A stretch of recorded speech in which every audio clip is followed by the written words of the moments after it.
ئەم قازە جۆری هۆرماگۆڕی پێڵێن هی دەرەوەی وڵات هاتۆ بۆ ئێرە لەبەرەوەی لێرەوەچەی لێبژیرێ و بەروبوومی بێ بە کوردستان ئەمانە هەردووکان لە دەرەوەی وڵات هاتوونە لێرە بەشداریان کردووە و لێرە دایەنن بۆەوەی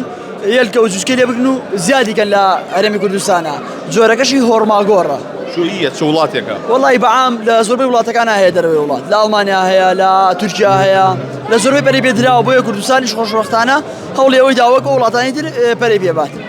ئەمە نرخی چۆنە قازێک ئەم قازانە خۆی بەعام نێرومێ ئەفرۆشێ نێرومەکەی لە دەوری 600 بۆ 700 دلارایە بەپێی جوانەکەی زیادە بێ و کەمە بێ بەڵام بەعام لە دەوری 700 بۆ 800 دلار 600 دلار بەپێی جوانەکەی ئێستا ئەمە کامیان جوانترینە ئەم قازیان جوانترینە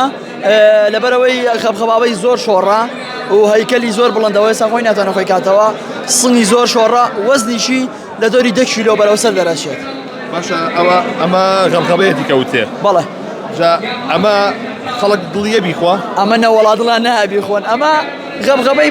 بە ئەوانەی کە بە خێوکار نین هەتا گەورە بێ پیان ناشرینە بەڵام لە ڕووی غەمغەبەوە هەتا گەورە بێت جوانە من ێستا وەکو حەکەمێک قسە ئەکەم